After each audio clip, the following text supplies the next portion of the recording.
It's the real news. I'm Ben Norton. Millions of Yemeni civilians are on the verge of starvation as a foreign military coalition is intensifying its war on the poorest country in the Middle East. 3 years of US backed Saudi and Emirati war have turned Yemen into the worst humanitarian catastrophe on earth. Every 10 minutes, a child in Yemen dies from preventable causes. This is according to the United Nations Children's Fund, UNICEF, which has warned that there is a, quote, brutal war on children in Yemen. And that war could soon accelerate. Military forces led by Saudi Arabia and the United Arab Emirates, and backed by the United States and the United Kingdom, are preparing an assault on the major Yemeni port city of Hodeidah. Hodeidah is under the control of the Yemeni rebel group Ansar Allah, also known as the Houthis. American and British-backed Saudi and Emirati forces are planning to besiege the port city of Hodeidah to try to force out the Houthis. But Hodeidah is also the entry point of 70% of aid shipments into Yemen. This humanitarian aid keeps millions of Yemenis alive. And if aid shipments are disrupted, which an attack on Hodeidah would virtually guarantee, it could lead to a mass famine. A staggering 8.4 million Yemenis are already on the verge of starvation. And in late May, the United Nations Emergency Relief Coordinator warned that another 10 million Yemenis could be pushed into starvation by the end of this year. This means that 18.4 million Yemenis are potentially on the brink of starvation. And yet the war is continuing. The Wall Street Journal reported on June 3rd that the Trump administration is considering more direct military intervention in Yemen to help Saudi Arabia and the UAE conquer Hodeidah. Joining us to discuss this is Shireen al-Adeimi. Shireen is a Yemeni American activist and scholar. She was born in Yemen and spent part of her childhood living in Hodeidah. And Shireen also just finished her doctorate at Harvard University and accepted a position as an assistant professor at Michigan State University. Thanks for joining us, Shireen. Thanks so much for having me, Ben.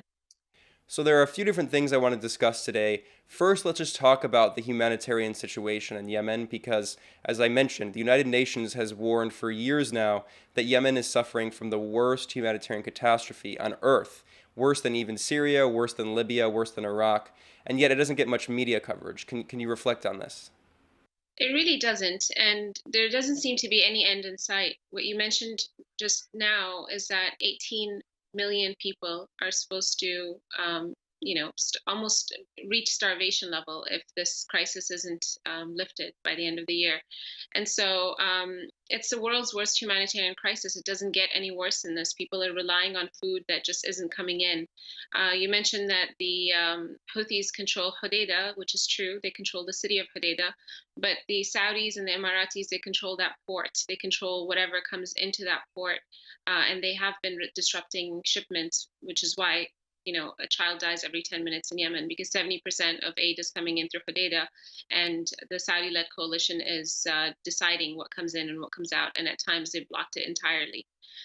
So it's really the worst humanitarian crisis, but and it should be on the front pages. It should be on the headlines every single day, especially given the U.S.'s role in this conflict. But we still don't hear very much about it. Yeah, let's talk more about that. There was a Wall Street Journal report on June 3rd that the Trump administration is reportedly considering an Emirati request to send direct U.S. military forces into Hodeidah to help them seize the city from the Houthis. Humanitarian organizations and aid organizations like the Red Cross and the United Nations have warned that this could lead to a catastrophe. And in fact, a U.S. official quoted by the Wall Street Journal openly admitted that they could not 100% guarantee that there wouldn't be a humanitarian catastrophe as a result of this attack. Can you respond to this report? Right. They haven't been able to guarantee that any civilian lives are averted over the past 3 years, more than 3 years. The UN describes Saudi and UAE attacks on civilians as widespread. Um, and so an attack on a port that so many millions of people rely on for sure is going to have devastating consequences on the people there, on human life.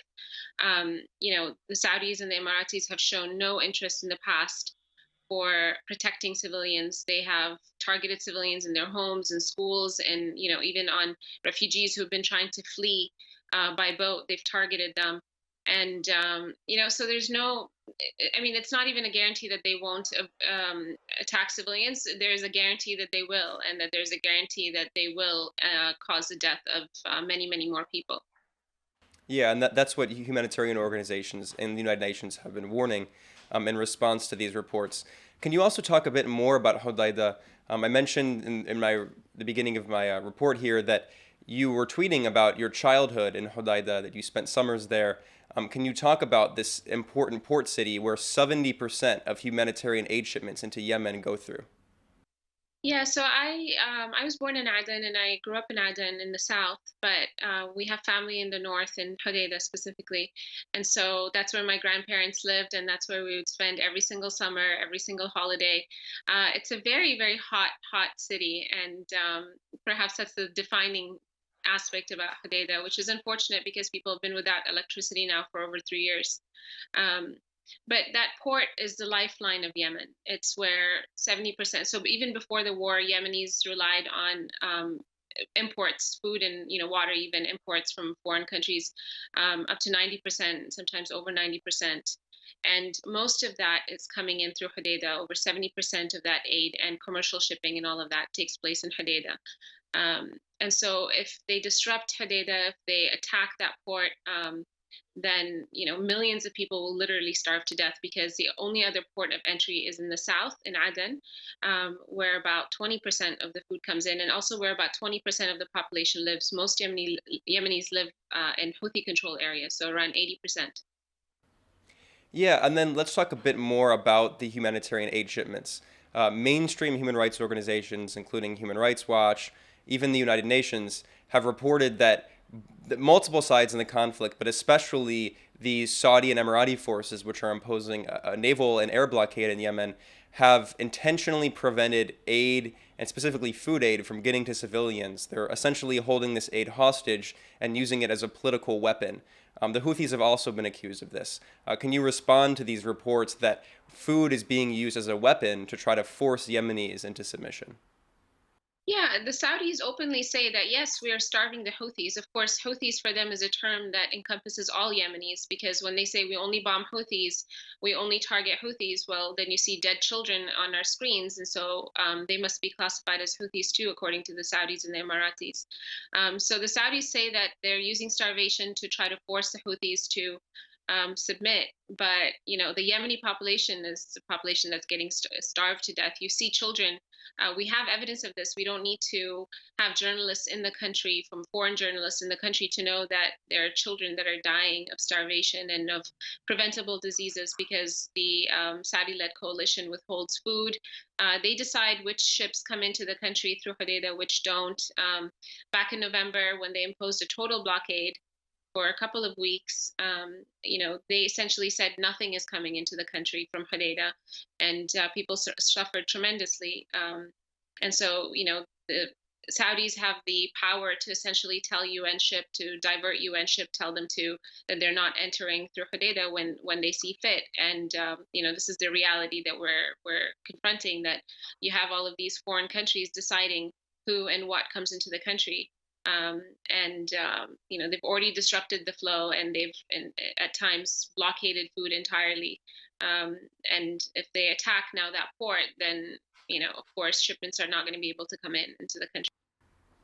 Yeah, and let's talk a bit about the political situation here in the U.S. The U.S. and also the U.K. have played a key role in this conflict from the beginning. The U.S. has sold billions of dollars in arms and other military equipment to Saudi Arabia as well as to the UAE.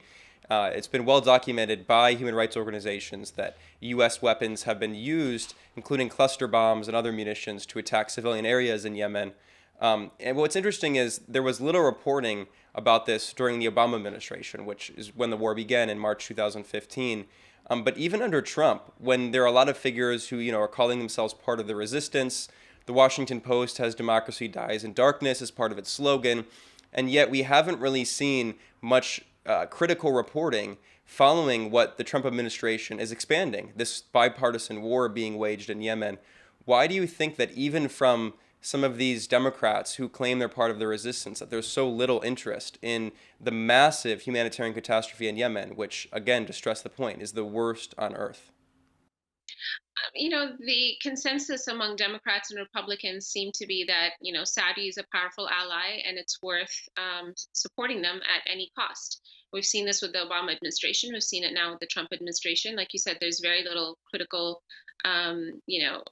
critique or any analysis really on mainstream television or news sources. And so, Yemenis suffer at the expense of this important relationship that the Saudis have with the United States. And we know that the U.S. has already been involved much more than weapons sales, which have totaled in the hundreds of billions of dollars over the last 3 years. But we know that they help them with targeting, with refueling, with mid-air refueling, with maintaining and upgrading their vehicles. And more recently, we found out that there are Green Berets, U.S. Special Forces, on the ground in Saudi Arabia fighting alongside the Saudis against the Houthis. So the U.S. is involved directly in Yemen already, and now there's this extra push to try to that the Emiratis and the Saudis are getting desperate. They haven't been able to control a country that is not supported by any powerful ally, unlike themselves, who's supported basically by many world powers. And so, in their desperation now, they're calling for the U.S. to help them with the direct assault on Hodeida, which I hope doesn't happen. It shouldn't happen because we're already entrenched in the war in Yemen, and we should be extricating ourselves from that war, not causing further humanitarian.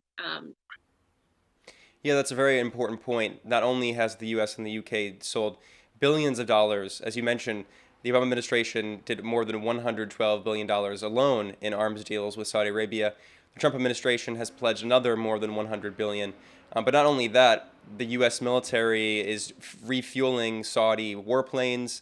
We've even seen reports that American and British military officials have been physically in the command room with Saudi bombers, and then of course, you mentioned that there have been U.S. Special Forces on the ground. So considering the key role that the U.S. and also the U.K. Have played in this conflict, we've seen some resistance in the form of anti-war protests here, some organizing among the Yemeni community. We've also seen some action that has at least tried to be taken by members of Congress. And you yourself have been working on getting members of Congress to support legislation to block arms sales to Yemen to stop the war in Yemen.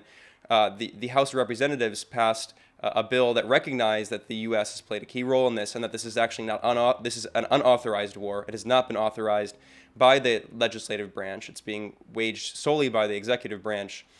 Concluding here, can you talk about attempts being made by both grassroots activists and politicians to curtail this war, to pull back from it, and to bring about peace? I think the sad reality, Ben, is that nobody really cares so much about the humanitarian crisis because if they did, then this war wouldn't be in its third year now. But what people do care about is legality. And the fact of the matter is that this is an illegal war, it's unconstitutional. We should not be supporting the Saudis in any way, shape, or form, let alone, helping them essentially wage this war in Yemen. So Yemenis in Yemen view this war as a U.S.-Saudi war on their country, not just a Saudi or Emirati war on their country. They see the U.S. as very much being central in this war against their country. So here in the U.S., like you said, there's the Congress has already recognized was a non-binding bill, but at least it recognized that U.S. forces should not be in Yemen. The War Powers Resolution has been invoked a couple of times, both in the House and in the Senate. Most recently in the Senate by Senators Bernie Sanders, Mike Lee, and Chris Murphy. It was a bipartisan bill. And, my hope is that we continue to, very urgently, not wait around, but really urgently try to introduce more legislation in the Senate to try to get things moving. Because we recognize it's an illegal war. Now we have to do something about it. We need to pull U.S. forces out of Saudi Arabia because the Saudis are so entirely dependent on U.S. support that they cannot wage this war much longer without the extensive support that they've been receiving from the U.S. Well, we'll have to end our conversation there. We were joined by Shireen al-Adeimi. Shireen is a Yemeni American activist and scholar. She just finished her doctorate at Harvard University and will soon be beginning a position as an assistant professor at Michigan State University. Thanks for joining us, Shireen. Thanks so much for having me. This is Ben Norton, and I'm reporting for The Real News.